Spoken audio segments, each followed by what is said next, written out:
Hi guys, this is Shubh and welcome to my channel. और आज कुछ मित्रों द्वारा पूछा गया एक प्रश्न है। उन्होंने रिक्वेस्ट की कि मैं इस पे कुछ बोलूं, और किस प्रेरणा से जो मेरे मन में आता है मैं कहता हूं। अगर कुछ काम के विचार लगे तो उसे आत्मसात कर लीजिएगा, और अगर कुछ लगता है कि आपके लिए यूजफुल नहीं है, डिस्कार्ड कर दीजिएगा, उसे छोड़ दीजिएगा। तो सवाल मेरे मित्रों ने मुझसे ये कहा बोलने को कि हमारे जीवन में दुख क्यों आता है, और हम दुखी इतना क्यों महसूस करते हैं, और उस पर अधिक फोकस क्यों करते हैं। बहुत कॉमन सा प्रश्न है, हम सब लोगों ने कभी ना कभी इस पे विचार किया होगा। उन्होंने कहा आप बताओ कि आपके हिसाब से इस पे आपके क्या विचार हैं। तो जब मैं इस पे विचार करता हूँ तो कुछ बातें बुनियादी तौर पे जान लेनी चाहिए हमको। तो पहले तो ये जान लेने जैसा है कि दुख है क्या। हमारे जीवन में हमारे मन के अनुरूप जितने अधिक कार्य होते हैं, हमारा मन उतना ही सुखी अनुभव करता है, और जितने हमारे मन के विपरीत कार्य होते हैं हम उतना ही दुख का अनुभव करते हैं। तो दुख वास्तव में क्या है फिर ऐसे में? हमारे मन के अनुरूप कार्य ना होना ही दुख है। अब वो किसी भी मात्रा में हो सकता है, और जिस मात्रा में हमारे मन के विपरीत कार्य होता है उसी मात्रा में हम दुखी होते हैं। फिर वो चाहे शारीरिक दुख हो, मानसिक दुख हो, आत्मिक दुख हो। क्या दुख से छूटा जा सकता है? तो ये बहुत एम्बिगुअस क्वेश्चन है। इसका उत्तर इस तरह नहीं देते, इस तरह समझते हैं। जैसे एक सिक्का है, आपने कभी सिक्का उठाया होगा, 10 रुपए का सिक्का उठाया होगा, 5 का उठाया होगा। या सिक्का उठाते समय कभी आपने ये विचार किया कि आप हेड ही उठाएंगे, टेल नहीं लेंगे? कभी विचार किया? आप कहेंगे कैसा प्रश्न है, मैं सिक्के का मूल्य देखूंगा। बस यहीं से इसका उत्तर निकल के आता है। जब हम सिक्का उठाते हैं तो हम ये विचार नहीं करते कि मुझे हेड ही चाहिए, टेल नहीं चाहिए। क्यों? क्योंकि हम ये मान चुके होते हैं कि हेड और टेल सिक्के के दो पहलू हैं, और हेड का टेल से या टेल का हेड से विभाजन नहीं हो सकता। यही सेम सिनेरियो दुख और सुख में भी है। हमारे मन ने जितनी मात्रा में इच्छा रखी, उसके इच्छा रखते ही इच्छा पूरी होने या इच्छा पूरी ना होने के प्रयोजन जुड़ गए। अब इसमें हमारे कर्म आते हैं, इसमें हमारी परिस्थितियां आती हैं, और इसमें different and different permutation combinations आते हैं जो कि हमारे काम की नहीं है। हमारे काम की क्या चीज है? हमारे काम की चीज है सिक्के की वैल्यू।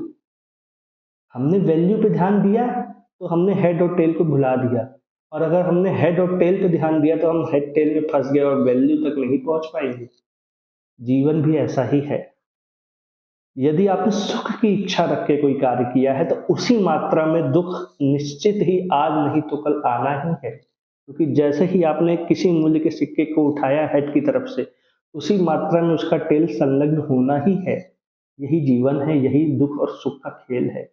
जिस मात्रा में आप सुख की इच्छा रख के कार्य करते हैं उसी मात्रा में आप दुख को अपने लिए ओपन कर देते हैं। तो सुख और दुख साथ ही संलग्न है।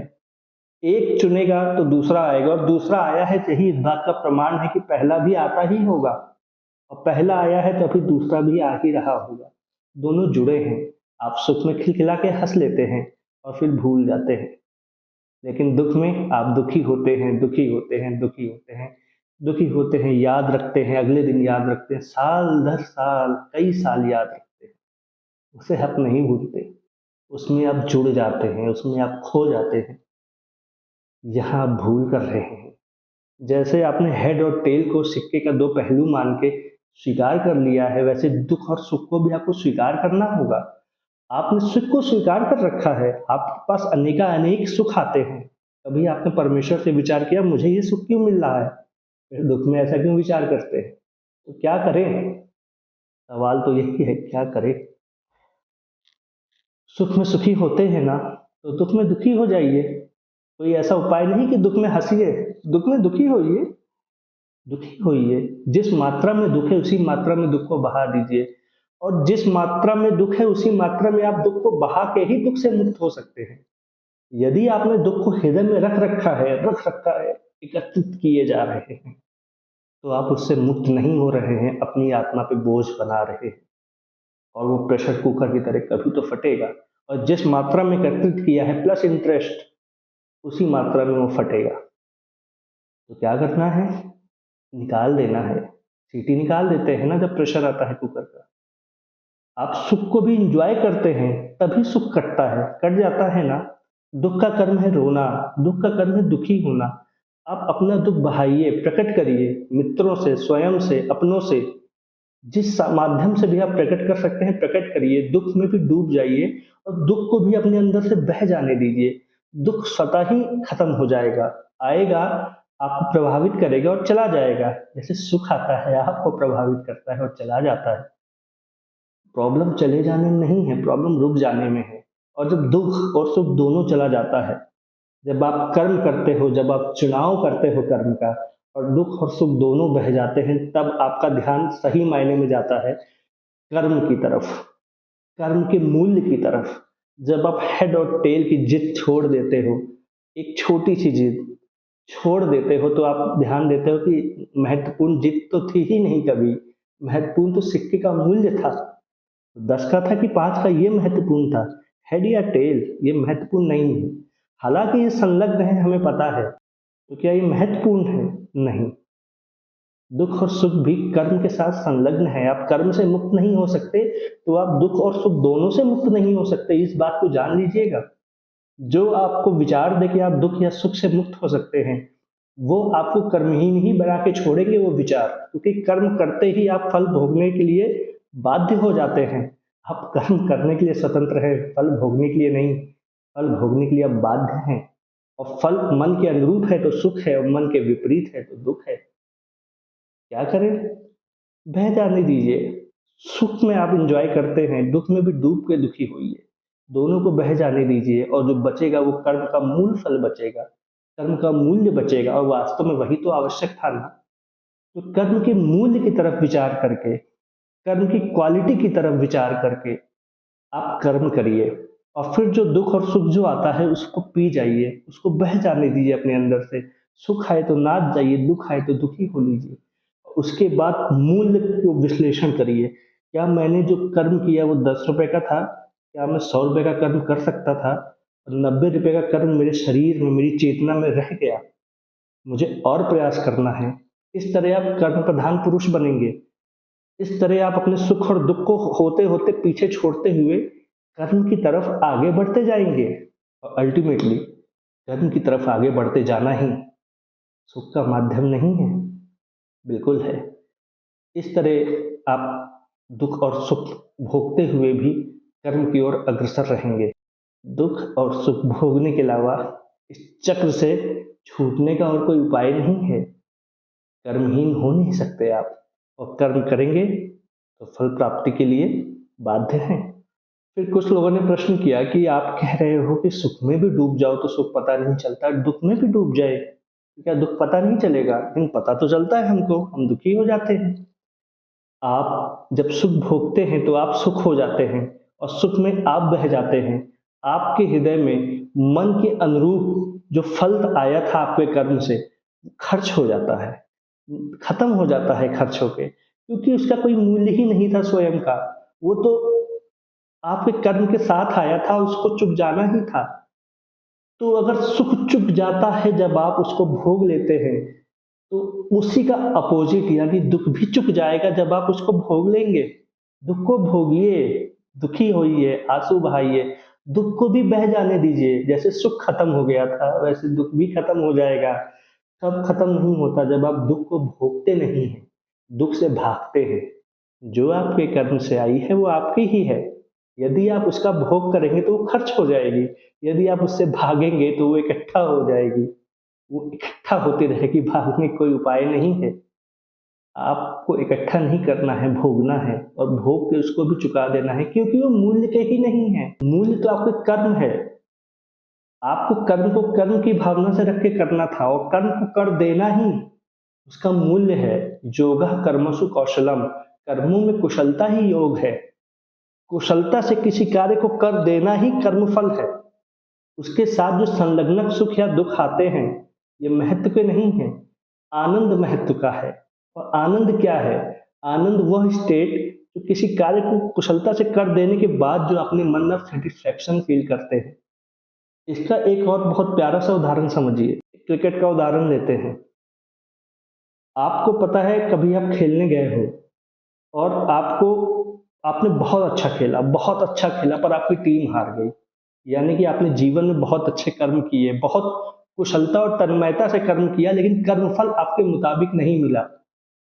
तो आप उस मैच में जिसमें आपने बहुत अच्छा खेला, उस मैच से निराश लौट के आते हैं कि ज्योतिर्मय होके लौट के आते हैं। जिन्होंने वास्तव में कर्म में या खेल में हृदय लगाया होगा, वो ये बात जानते हैं कि जिस दिन वो अपने हृदय का बेस्ट दे के निकल के आते हैं, फिर परिणाम मैटर ही नहीं करता, परिणाम का मूल्य ही नहीं रह जाता। जिस दिन अपना आप बेस्ट खेलते हैं, परिणाम आवश्यक नहीं होता, आपका हृदय तुरंत ही संतुष्ट हो जाता है, तुरंत ही आनंद से भर जाता है आपका हृदय। और उसके बाद फिर आप जीते चाहे हारे, वो जीवन सांसारिक बातें हो जाती हैं, फिर सुख और दुख सांसारिक चीज हो जाती है। आपका कर्म पूरी तन्मयता से कर देने के बाद जो आनंद प्राप्त होता है, उसके बाद सुख और दुख सिर्फ भोगने की वस्तु होती है सांसारिक, आपके हृदय को विचलित नहीं करती। अब इस पे हमारे मित्र कहते हैं कि खेल में तो आपकी बात ठीक है, जब हम खेल भावना से पूरे बेस्ट देके खेल खेलते हैं, तो हमें बस यही मन करता है कि हम ग्राउंड पे 1 घंटा और बिता लें, भले ही हारते रहें, क्योंकि हम बेस्ट खेल रहे हैं। उसका जो आनंद आ रहा है, वो किसी भी परिणाम के आनंद से अधिक महत्वपूर्ण है। तो खेल में तो आपकी बात चल जाती है, एग्ज़ाम का क्या? हम परीक्षा की तैयारी कर रहे हैं, आपने भी की होगी। हमने कई बार पढ़ाई की, टारगेट लेके किया, हमने अपना बेस्ट दिया, फिर भी हमारा एग्ज़ाम नहीं निकला तो क्या दुःख नहीं होगा? इसका जवाब तो मैं पहले ही दे चुका हूँ। मैंने पहले ही कहा, कर्म को कर्म की भावना से करिए, सुख और दुःख की अपेक्षा से नहीं। यदि आप सुख और दुःख की भावना रख के कर्म कर रहे हैं, तो कर्म यदि आपके मन के अनुरूप होगा तो अपार सुख होगा और मन बहुत बढ़ेगा, उसे अहंकार कहते हैं। काफ़ी सफल व्यक्ति आप पाएँगे एग्ज़ाम में जो अत्यधिक अहंकारी होते हैं। तो आपको लगता है क्या फ़ायदा है ऐसी सफलता का? और यदि आप कर्म फल की भावना से, आप सुख और दुःख की भावना से रख के कर्म कर रहे हैं और फल आपके मन के विपरीत आया, आप अत्यधिक निराशा में पड़ जाते हैं, मन आपका चकनाचूर होता है और आप बर्दाश्त नहीं। तो इसका भी उपाय वही है जो मैंने पहले बताया, कर्म को कर्म की भावना से रख के करिए, जाँचने की नज़र से करिए, कर्म के मूल्य देखिए। कर्म का मूल्य है, यदि आप एग्ज़ाम में पास हो गए तो बहुत अच्छा, यदि नहीं हुए तो मैंने क्या बताया था पहले, यदि आप एग्ज़ाम में पास नहीं भी हुए तो आप ये जाँचोगे ना, क्योंकि आपने कर्म का मूल्य देखा है। मेरा मूल्य 20 पे अटका था, अभी मैं 100 का और कर सकता था, मैं 80 का और करूँगा। आज नहीं कर पाया, कल करूँगा। आप सुख-दुःख से बंधे नहीं रहे फिर, क्योंकि आप कर्म ही आपके लिए प्रधान हो गया। और जिस मनुष्य के लिए कर्म प्रधान हो जाता है, वो आज नहीं तो कल सभी सफलता की बाउंड्री तोड़ के अपने अपने आयाम में बहुत आगे निकलता है। क्योंकि फिर उसका सांसारिक सुख-दुःख, सांसारिक परिणाम, सांसारिक रिज़ल्ट मैटर ही नहीं करता, उसकी प्रोग्रेस अंदर से शुरू हो जाती है। और अंदर की जो अनंत क्षमताएँ हैं, जब वो फूटना शुरू होती हैं, तो फिर क्या संसार के एग्ज़ाम, क्या थ्रेशोल्ड्स, क्या कट ऑफ, क्या रिज़ल्ट्स, ये सब बहुत पीछे छूट जाते हैं। हाँ, लेकिन आप सुख और दुःख से बंध के कर्म कर रहे हैं। एग्ज़ाम निकालना ही आपका टारगेट है, तो आपने अपने आप को स्वयं दुष्चक्र से बाँध लिया है सुख और दुःख के। फिर कर्म का मूल्य आपने कभी देखा ही नहीं, कभी आपने कर्म के मर्म को समझा ही नहीं, अपने आप को खाली कर देना ही कर्म है, ये आपने जाना ही नहीं। क्यों नहीं जाना? क्योंकि आप कर्म में अपने आप को खाली कर ही नहीं सकते, क्योंकि आपका मन तो सफलता की आशा लेके बैठा है। आपके मन का एक कोना खाली होने से रह जाता है। और जब तक अपने मन को आपने खाली ना किया हो, तब तक आप कैसे कह सकते हैं कि आपने 100% दिया, 100% दिया। और जिस मात्रा में मन में इच्छा रहती है सुख और दुःख की, उसी मात्रा में फल में आप उसको भोग करते हैं, उसी मात्रा में अहंकार या निराशा साथ आती है। सुख-दुःख के साथ अहंकार और निराशा साथ आती है, यदि आपने उसी भावना से कर्म किया है। इसलिए इन सभी दुष्चक्रों से छूटने का एक बहुत सरल सा उपाय है, कर्म को कर्म की भावना से करिए। कर्म को सिर्फ इस कारण करिए क्योंकि ये कर्म है और आपको 100% कर देना है। फिर जो होगा देखेंगे, प्रसाद मिलेगा या विष मिलेगा, दोनों हमारे पी लेंगे। और वो बहुत प्रभावित नहीं करते, विश्वास मानिए, क्योंकि उनकी वैल्यू एक सिक्के में हेड या टेल जैसी ही है, तो बहुत मैटर नहीं करती। मैटर करता है सिक्के का मूल्य, आपके कर्म का मूल्य, आपके कर्म से जो आपके अंदर प्रकाश आता है, जो आनंद आता है वो मैटर करता है। फिर आप दुख में रोएंगे, आपके पास दुख आएगा, आप रोएंगे, दुखी होंगे, एग्जाम की सेटबैक आएगी, आप निराश होइएगा कुछ देर, फिर फिर आगे बढ़ जाइएगा, क्योंकि कर्म तो अभी बचा है। तो जिस्ट क्या है? जिस्ट है कर्म को कर्म के विचार से करिए, स्वयं को खाली कर देने के विचार से करिए, सुख या दुख की आशा मत रखिए। और अगर आप कहें मानो मन नहीं मानता आशा है, तो बिल्कुल है, अभ्यास करिए, आशा रहेगी। हम आप आम इंसान हैं, परमेश्वर तो है नहीं कि विचार शून्य हो जाए। हम आशा को नगण्य नहीं कर सकते, आशा को कम कर सकते हैं, और आप स्वयं पे प्रयोग करिएगा। जितनी कम आशा रख के आप कोई काम करेंगे, सुख या दुख की, और कर्म के मूल्य के प्रति जितना अधिक फोकस करेंगे, उतना ही आपको जो भी रिजल्ट होगा कभी निराश नहीं करेगा, हमेशा मोटिवेट करेगा। यही विरोधाभास जादुई है। जब आप कर्म के मूल्य पे फोकस रख के कर्म करते हैं, तो हमेशा जो परीक्षा फल होता है आपको मोटिवेट करता है। और जब आप कर्म के फल को ध्यान में रख के कर्म करते हैं, तो कर्म का फल या तो आपको अहंकारी बनाता है, जिस मात्रा में आपने रखा हो उसी मात्रा में अहंकारी बनाता है, या उसी मात्रा में आपको निराश कर देता है। तो चुनाव आपका है, प्रयोग आप करके देखिए, फिर बताइए। तो मूल्य कर्म को कर्म की भावना से ही करना और अपना बेस्ट दे देना, यही योग है, यही जुड़ाव है परमेश्वर से। और जहाँ परमेश्वर की ताकत है वहाँ क्या छोटे मोटे रिजल्ट्स। आज रुके हैं तो कल आगे बढ़ जाएंगे, आपकी अगाध क्षमता फूट पड़ी है, फिर कौन रोकेगा आपको? आप रुकने वाले हैं क्या? हमें तो नहीं लगता। परम प्रेम।